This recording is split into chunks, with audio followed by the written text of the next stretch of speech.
Германиядагы нан бышырган жайды иштеткен таанымал Энджел аттуу еврей мындай окуясын айтып берер эле. Менин бүгүн тирүү турганымдын себебин билесиңерби? Мен айтып берейин.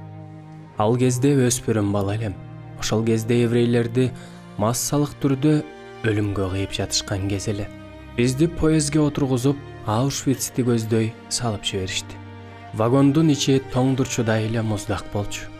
Бизди ал вагондорго бир нече күнгө камап коюшту. Тамакта, жатчу орунда, дегеле жылынганга мүмкүнчүлүк да жок эле. Кар болсо уруп жаткан. Муздак шамал, тоң жүзүбүздү катырып койчудай болуп турган эле. Жүздөгөн адамдар ошол муздак, коркунучтуу түнгө багынып бараттык. Жанымда карыган еврей киши бар эле. Аны шаарда баары жакшы көрүшчү. Ал да калтырап тоңуп турган. Жүзүн көрсөң коркчудай элең. Аны жылытайын деп кучактадым. Аны бекем кучактап, аз да болсо жылуулук тартуулагым келди. Анын колдорун, буттарын, бетин, мойнун ушалап баштадым. Өлбөчү деп ага жалынып жаттым. Ошол түнү аны жылытам деген аракеттер менен уктабай чыктым. Чарчап калгам. Колдорумда таптакыр күч жок.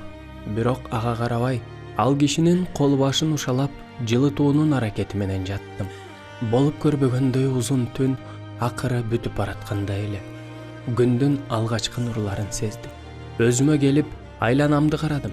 Кыбыр эткен тирүү жан жок. Болгону тоңуп калган өлүктөр жатат. Үнсүз туңгуюк. Бирөө да дем албайт.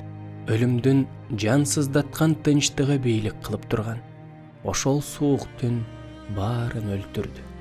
Тирүү калгандар мен жана мен жылытып жаткан карыган киши. Ал киши мен аны жылытып жатканым үчүн тирүү калды.